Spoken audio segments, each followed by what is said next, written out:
Okay. Hi, guys. Happy Friday. I'm gonna title this Instagram after my friend Yolanda joins. So, we're gonna be having an Instagram. Here we go, just invited. Instagram Live was inspired by a book that a friend and a colleague of mine wrote, and it's called Soul Sabbatical. Incredible book.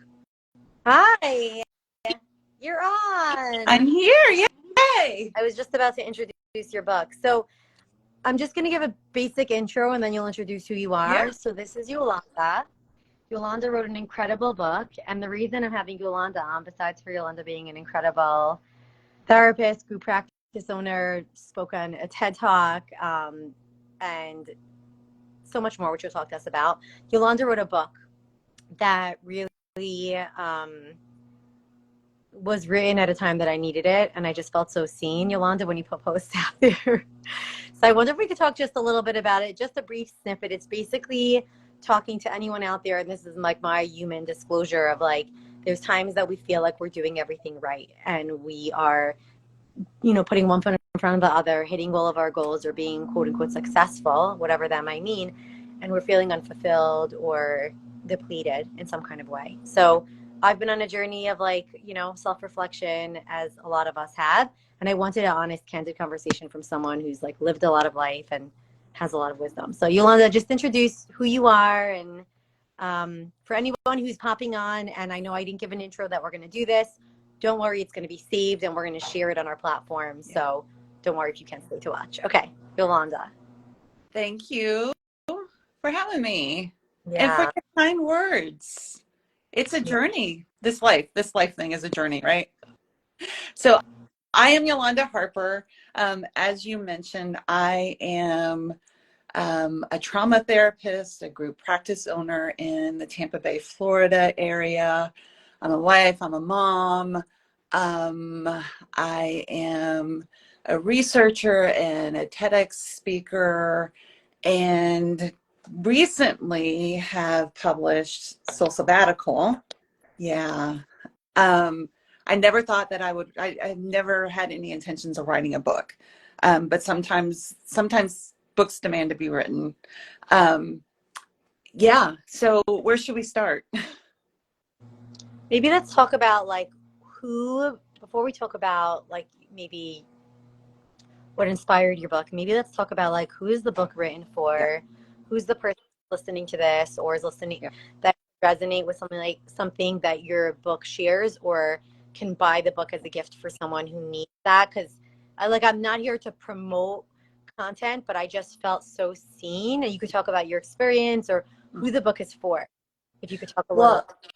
Well, Yeah. yeah. I think to circle back to what you said as we were first getting started, like those of us who are checking all the boxes, who have our heads down, we're doing the right thing. It's like we have the goal and then the next goal and then the next goal.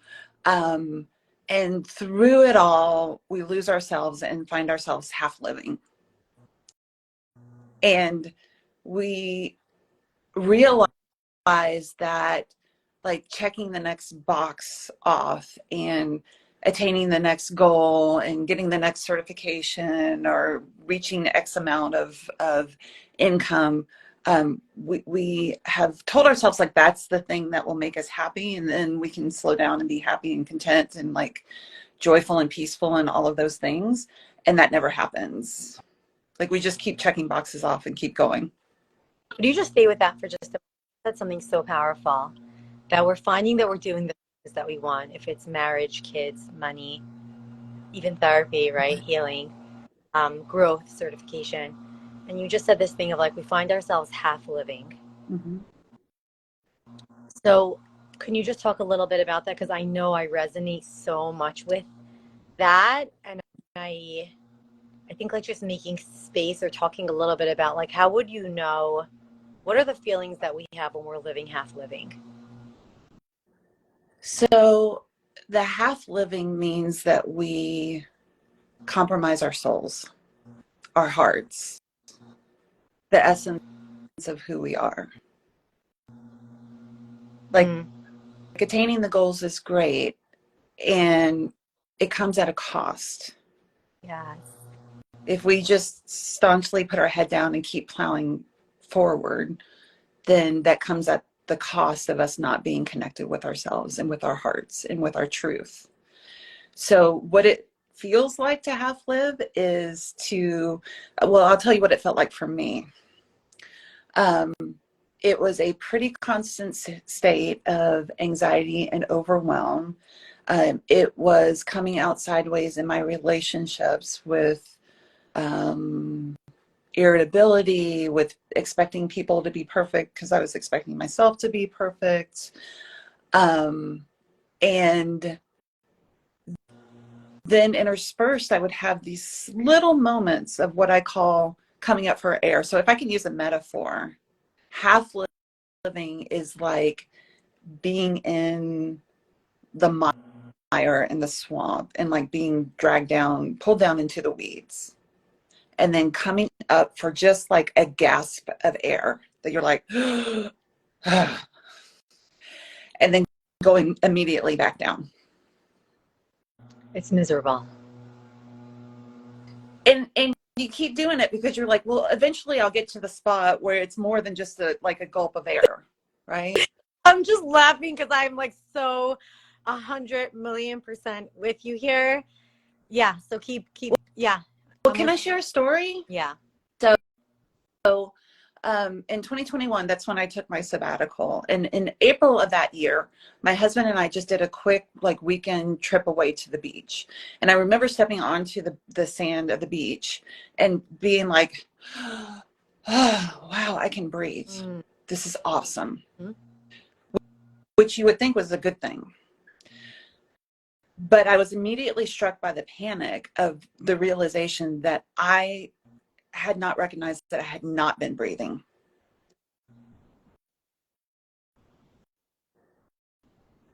And when that happens enough, it's like eventually I turn to myself and I'm like, you know what, self, you're the only one who can do anything about this. Like, if we don't take some action soon, if we keep kicking the can down the road, this is not going to end well. So I love that you're sharing this, and I'll tell you why. And the reason I have you on here and the reason I'm having this conversation with you, which I feel safe and secure talking to you, because you're someone who I respect. You're someone who has a lot of credentials. Anyone who knows me, people respect my credentials, my accomplishments. I have a lot of accomplishments, but I think that the piece that makes me feel comfortable in this conversation, and I hope we can offer that welcome and invitation to anyone listening, is that at the end of the day, the neuroscience of the brain is the same for all of us. I don't care if it's that you have 2 children. I don't care if it's that, you're holding in your resentment or overwhelm to your husband or your boss or your own self. But if there's a feeling inside that things are too much and you keep ignoring it, it doesn't matter if you have credentials or if you're running a group practice like myself or Yolanda, or if there's something about your life where you're just not feeling okay, there's no shame in it. The brain and the body have ways of letting us know this is not living. Life is hard. We were just talking about this. Right. But life is lived.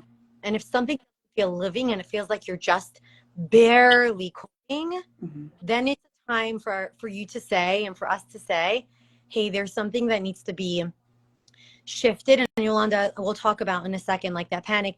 I could just say, it's very scary to say I need to make a change, or it's very scary to say, oh my goodness, this isn't okay. But what's scarier is ignoring it and the places that you land up, right? The relationships that start eroding, the health that starts going down the drain, symptoms, right, that are going to continue grasping onto you because you're not making a change. I just want to say, it's very scary, that level of awareness. When you started putting out your writings, I was like, oh, okay, this woman's talking about it. But to me, it was, I guess the reason I want you on here is for anyone who's feeling so frightened, so scared, so alone, or maybe some parts of me are feeling half alive or overwhelmed. There are many brilliant, wise, successful people, whatever we define success, that have walked this path. And Yolanda's one of them that's sharing the way through that you're living by. Yeah, Well, go on. What were you going to say? but not only that, like our society is set up for that overwhelm and for the hyper, like for it's, we live in a hustle culture. We live in a hyper capitalistic culture. We live in, you know, a hypercritical, like all of these things. I write about these systems in the book are part of the weight that we carry that keep us half living, right? Because we're sold this, you know, sale of goods of like, if you check all these boxes, then your life is going to be great and there's not going to be any problems. And we all know that that's bull. Like, you know, we all know it because we experience it, but we're not having the conversation of like, oh, this is part of what sets us in this process of half living, right? And then my own personal history of trauma and like all of the perfectionism and like all of the people pleasing and all of that stuff that got ingrained into my system, right? That's part of what kept me half living. So it's an exploration of like, what are these things that have gotten me to this point? And that was really what I spent the time in the sabbatical. I mean, that was what the sabbatical was for me, to explore these things. Like, how did I get here? Mm. So that how do I create the way forward? And, you know, part of that is this exercise of the perfect day, you know, and that was really like, that was the huge startle, like this is where I realized I needed change. You want to share a little bit about that? Because I love what you just said, and you shared a little bit about your history. I think what we could say is like we're both trauma therapists. We have all the fancy trainings and credentials, but there are people that land in our offices, or we land in our own offices, right? And it's like we could do trauma healing, which is like tending to the underpinnings why you land up in certain behaviors or dynamics. But then there's also making like structural changes in our life, and we need to look at both, right? So I think it's like maybe unconsciously you land in a certain place for whatever your reasons are or you're drawn to. And still, yes, you can make changes. It's just a matter of like, that might take more effort or might take a little bit more intentionality, but there's structural pieces Yeah. to make your life more manageable. And I think if you could talk a little bit now about like, yeah, what was the perfect day, or what was it that you just share with us what that is? Yeah. Yeah, so you and I know each other because we did business coaching together, and our business coaches really promoted this idea of doing this perfect day exercise, and it's sitting down with my journal, and I just write out like, this is what an ideal regular kind of day, like this is, if every day looked like this, things would feel peaceful and there would be joy and contentment and connection and like those things that we're searching, like all of us are searching for, right? And so in 2021, you know, like a month after I was on the beach with that recognition of like, I'm not breathing, I sat down at a business retreat that we were on, and I started journaling out the perfect day. And at the end of that, again, there's this realization that like nothing in my life looks like this.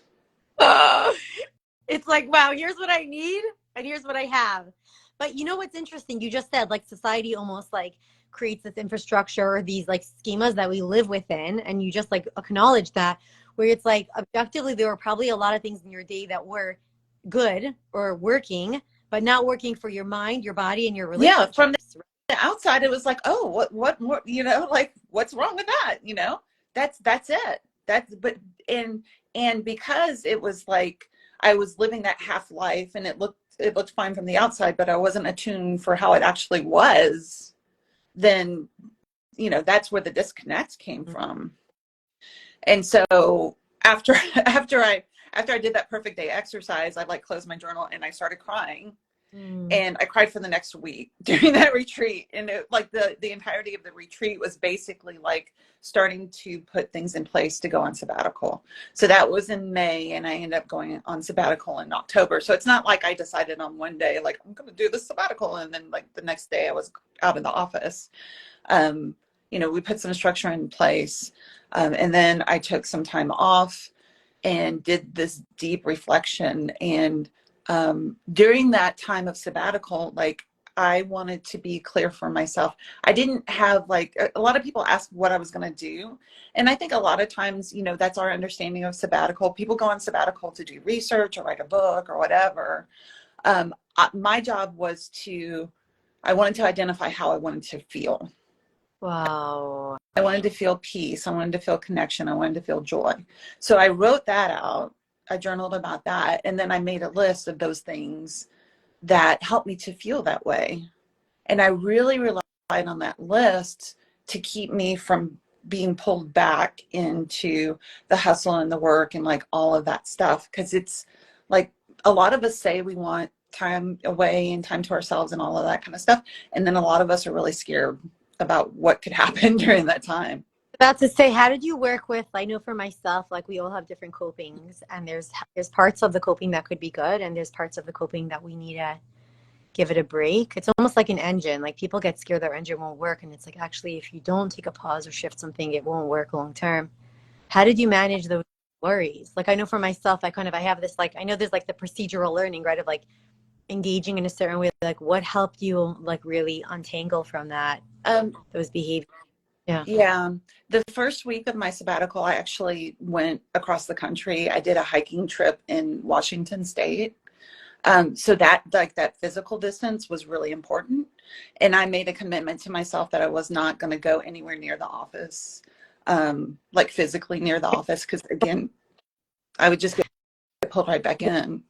And then part of the idea of sabbatical is to be bored. It's like, When did the word boredom become a dangerous word? Like when did it become a word that we run away from? You know? yeah. So I had to really put limits in for myself. Like I'm not going to um, do any kind of work, check any kind of email, not even do like house projects, like not even like fill the time with stuff around the house. And I had like a small group of people to help hold me accountable through that. That if I really felt drawn to like, oh, you know, like this is feeling really uncomfortable. I want something to keep myself busy so that so that I don't have to be with this discomfort of really understanding what's going on, then I would reach out to those people. Because I didn't want to go through all of the effort that everyone had gone through. Because it wasn't just me, it was my husband, our team, like, you know, we all put this structure in place for me to take time off. And it was not okay for me to just kind of go back to the way things were.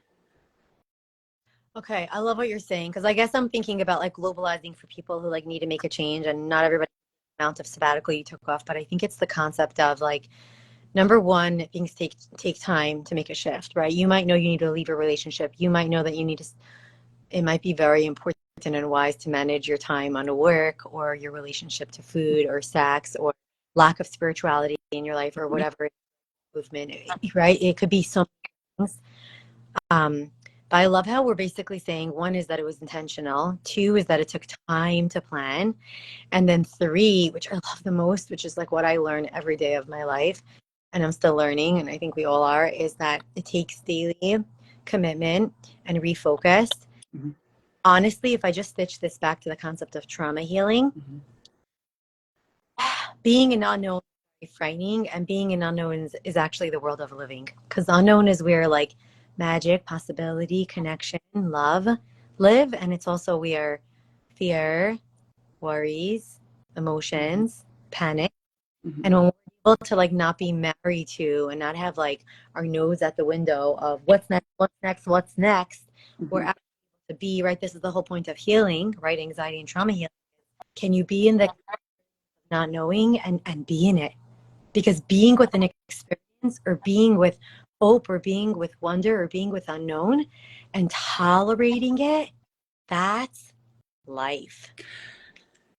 And so much of this is has been a spiritual journey for me, a deepening of my spirituality. And just as a side note, like the sabbatical is a period of time, but it's a daily practice. So just to emphasize what you said, like the things that I learned during that period of time, and yes, not everybody has the opportunity to take extended time off, but a sabbatical can happen in a weekend. A sabbatical can happen over a week. Like, you know, whatever period of time, whatever that time and space, it's being intentional about that time and space, and then it's being intentional about carrying forward.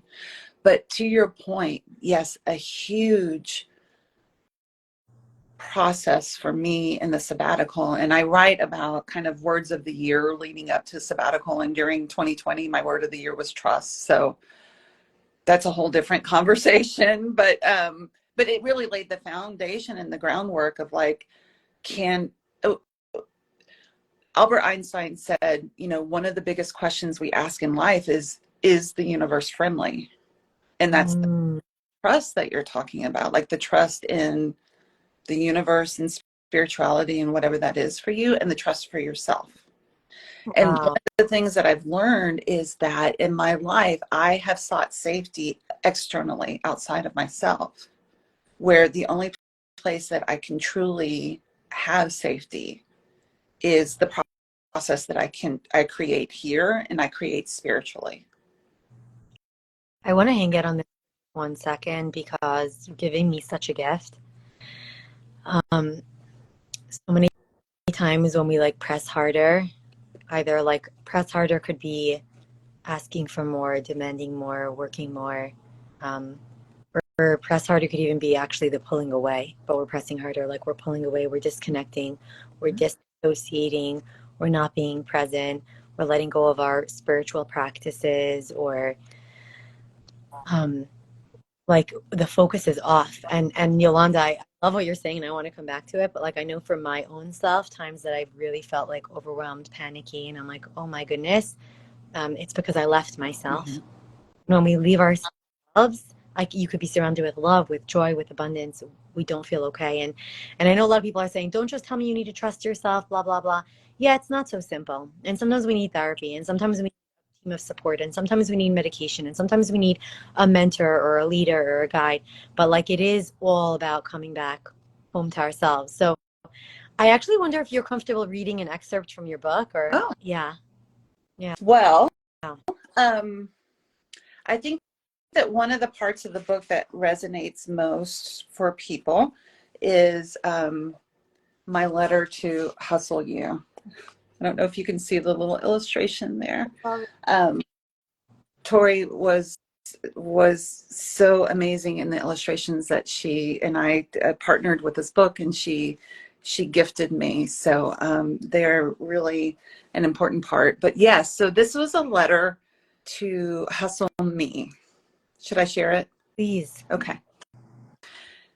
Dear Hustle You, thank you for all you've done. You've learned to survive in a dangerous world, one that pays no respect to what happens below the neck, one that makes you have to armor your heart and soul. Your hustle has gained success, respect, influence, a rich life full of every material item you could ever want or need. You have respect, fortune. You did what you saw all around you, what you've been taught. I honor and appreciate that. But it's come at a cost to your health, to your relationships, to your heart and your soul. The hustle has cost you peace, joy, connection with yourself and others. The hustle is heavy, like a 2-ton piece of armor that you carry around all the time. The hustle has cut off oxygen and blood supply to me, your heart. It's caused me to wither. But it's time for things to be different now.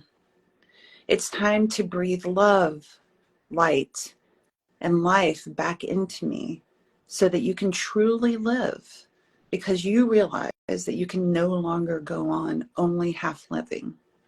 And that means that you'll slow down and start to pay attention to me again, because you remember that I've been here all along. And it's time to reconnect. With love, your reviving heart. Wow. What's it like for you to read it out loud? It's surreal. This whole conversation is surreal. I mentioned before I never planned on writing a book. And it's always a good reminder. I will say that writing a book on this process it's part of the practice too, because it holds me accountable to myself. Like, if I've written about it, then I'm going to continue to live it. Because You better. yeah, Also, it's like I think it's one of the ways that we allow, I love what you said, that quote about like, is the world a friendly place? I think it also allows the friendly people, the right people, to connect with us who are on the same journey that we're on, because we're all just humble human yeah. beings in quote life, some of us at some phase, some of us at another. And letting those people surround us. Like, I feel like you writing this book is like, I noticed like those of us, a lot of your colleagues and friends kind of coming out from like the crevices of the wall being like, me too, like here. And it's almost like there's a circle of support and love around our hustle parts, Mm-hmm. the ones that are friends. And it's almost like this commitment to like, how can we have conversation about the tiresome energy that some of us carry? Yeah, thank you so much. Dasi wrote, resonates so deep. Yeah, so many of us, for so many different reasons, feel this level of tiredness, and having conversation around it. And Having conversation around it, realizing that we're not alone. I mean, the primary purpose of the book, and I so appreciate what you shared about, like, as I started to sprinkle, like when I yeah, was on sabbatical, I didn't say, like, even planning the sabbatical, I didn't say a lot about what I and was doing. no, suddenly I'm like, oh, she's writing a book. Yeah. Yeah. And when I got done with the sabbatical and I started sharing little bits and pieces of what I had learned, people started to respond, to resonate with it. And so after that, after I noticed that pattern happening, I was like, oh man, like I'm a canary in the coal mine. So you know what I mean by that? Yes. Those of us who are canaries in the coal mine are like, what? Like, there's this thing that is happening that is impacting all of us, but nobody's talking. Why aren't we talking about this thing? Like, And then you you know, become a speaker, and then you become the speaker that's talking about it. yeah. So through it all, if one person reads the book or hears this message and realizes that they're not alone in the tired and the overwhelm and the exhaustion and the hustle and all of those things, that's the purpose for me of writing the book. Okay, well, your purpose has already been accomplished, but I hear what you're saying. You're saying like just touching souls of, we're in this like hustle culture. It's almost like stopping in the middle of Penn Station when everyone's rushing and hustling, and busyness and hustle is part of life, right? But I think it's like if you were almost like, hey, listen to the whispers of your soul. Yeah. I mean, it's part of life, yes, to an extent. And we get a choice about how much it impacts us. That's what I want to stress. Like, Yeah, we so have choices in our own yeah. life. So this is what I was about to say. Like when we're talking about this book and conversation, we're not saying that you're putting your life on a complete halt, that you're sitting down and you're meditating for the next year. What we're talking about, right, is we're doing this temperature check. I could just share for myself, like, and I also want to name like the part that we were saying, like the worries. I think sometimes we get worried, like if I stop, if I make a shift, if I make a change, if I let go, right? Am I going to It'll all fall? fall apart. Am I going to fall? It'll all fall apart. Um, and I think I want to say, like, you could talk about it too. I think for me, like, and it's part of healing is like, there's painful pieces. Like, let's not just say that like life gets incredibly better. Like, it's almost like healing. In my trauma training cohort, I remember one person was saying, she's like, is trauma healing worth it? So I said, listen, first of all, nobody lands up in our offices because life's dandy and amazing and the memories or emotions are not impacting them. They land up because they're suffering. But if you're suffering, doing healing work or right, picking up this book or having these conversations, it's downright painful and it's scary. And becoming emotionally awake or becoming more soul conscious, it doesn't, I want to just say, like, it doesn't necessarily feel good. It feels good in the long run because you're basically saying, I'm holding this huge brick or this thing isn't working. I know there was one year we're talking about, like, I know there was one year that my income was significantly higher, but my quality of life was so Right. low. I was getting like Chinese takeout, wasn't present. Right. That's not more income. And also I wasn't even making more income because it's like, I actually ended up having more overheads and all the money was going in. And I just was like a tired human being and my quality of life went Yeah. down. So for me, it was structuring like what you said, like, what is life? What is richness, right? Of course, we have our bills to pay, but it's like our relationships, our connection. Well, and Yeah. we get to decide when enough is enough, right? Like it's like as far as income or what have you, like we get to decide, instead of chasing the bigger paycheck or the raise or the, the whatever, like is it worth it for me? And sometimes it Right. is. Sometimes it is. But Right. it's the base of it is at least asking ourselves, why am I doing what I'm doing? Why am I doing what I'm doing? Is what I'm doing aligning with my integrity and my values and the person that I want to be, the person that I'm striving to be? Because if I want to be a person of peace and connection, and I'm doing all of this hustle stuff that keeps me from peace and connection, I'm out of alignment with myself and I'm like abandoning myself. So how can I build trust, or how can I experience trust in the world if I can't trust my own self? Yolanda, I love what you're saying, because I know for myself, the ways I know that I'm out of alignment with my own values is when I feel angry, when Uh-huh. I feel this, when I walk around feeling almost like very sad.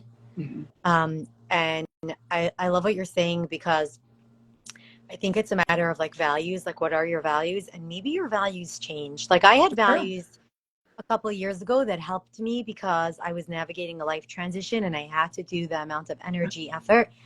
But then my values changed and I didn't align my life to mirror that. Right.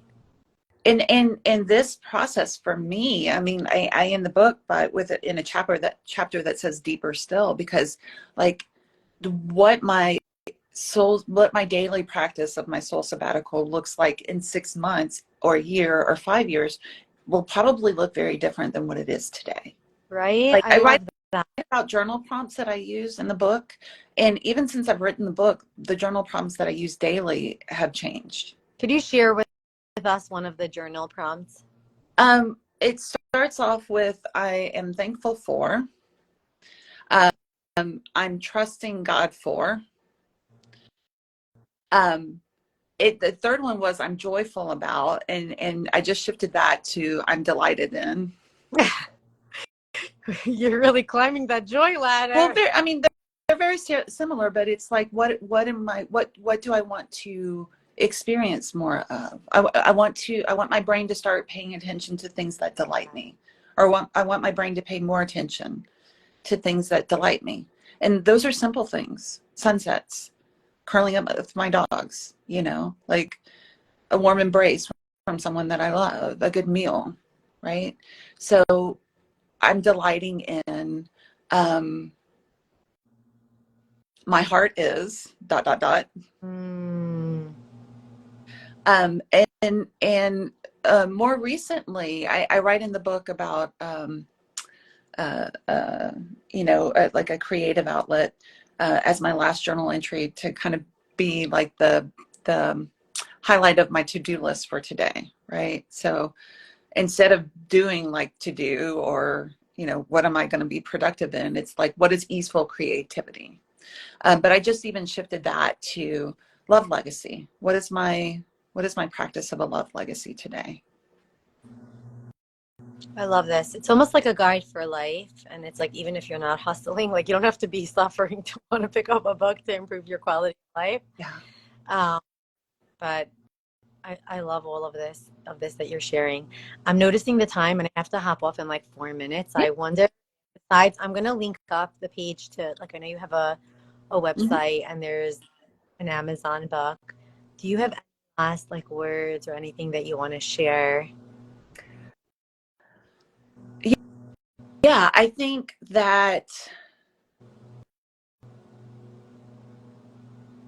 I want to just point out that this whole conversation, the practice of a soul sabbatical, like whatever this exploration of your inner landscape, whatever that is, whatever you want to call it, whatever it looks like, is vulnerable. Mm. Vulnerability is uncertainty, risk, and emotional exposure. In our society, we have labeled vulnerability as weakness. We have, like, that has been just what we put around the word vulnerability. But truly, vulnerability is courage. And it's courageous to not only get to know the extent of who we are, but choose to love the extent of who we are, exactly where we are. And courage is contagious. There have been several people who have had an experience with either the book or my process of sabbatical, and they are creating their own sabbaticals. Looks different for all of us. It has to work for each of us. But it's almost as if it's the beginning of a revolution, like a countercultural revolution of let's slow down and explore why we're doing what we're doing, get a better understanding of who we are, and a better I love love for ourselves. that. I love that. Sorry, I lost you for a second. I love that you said, but just before we wrap, that it's courageous. I know for myself, as someone who speaks very much about like emotional vulnerability and about openness and about like taking off the shackles of our heart, some of the changes and choices that I've made, and some of them are very subtle, right? Like even in managing my time, my level of presence, have been terrifying and also so rich in terms of changing my quality of life. And I have to say, I feel like I'm talking to Brene Brown, but I'm talking to Yolanda. Yolanda, I love how you're saying like it's vulnerable to make a change. It's vulnerable to engage in these shifts or even self-reflection. And vulnerability is not weakness, it is bravery. And if there's anyone on this planet, even though it can feel scary, right? Look at anyone who's left an incredible legacy. Yeah. All of those people were scared. It always feels scary. Always are scared. Like, were you standing behind them on stage, them telling you like, I'm scared, I don't know what to do? Like, if you want to make an impact on your life and the lives of others and leave a legacy for your family or whoever it is, or for yourself in your own heart and soul, I love how you're saying like it's scary and it's vulnerable, but that is so courageous. And I just have to say, like, I know for my own self, I needed people to hold my hand and be like, you're so brave. And I was like, well, this actually feels like the scariest thing in the world to do. And it's like, well, actually, that's what it feels like. That absolutely. Right? Like making changes feels scary. And the more that we can get comfortable with that and label it, it's like, oh, that's the vulnerability showing up. That's to be expected. And it's little things. Like, it's not huge, sweeping gestures. It is like, I'm going to step away from my computer and my desk to have lunch instead of like not taking a break and eating lunch. Like it's little things. Right. And for me, it's like setting certain boundaries or not needing to caretake for people's emotions when they have a reaction, not as like, caretaking in that kind of way. Yeah. And holding myself accountable to be present when I sometimes feel like I want to kind of not be as present. Right. So for sure. Yeah, for sure. That's my work. Yeah. Yolanda, we're going to have to do this again. Yeah. Thank you so much. What a great conversation. I'm going to download this and save it and share. And thank you so much. And thank you all for being on here. Thank you, everyone, for joining the conversation. Bye.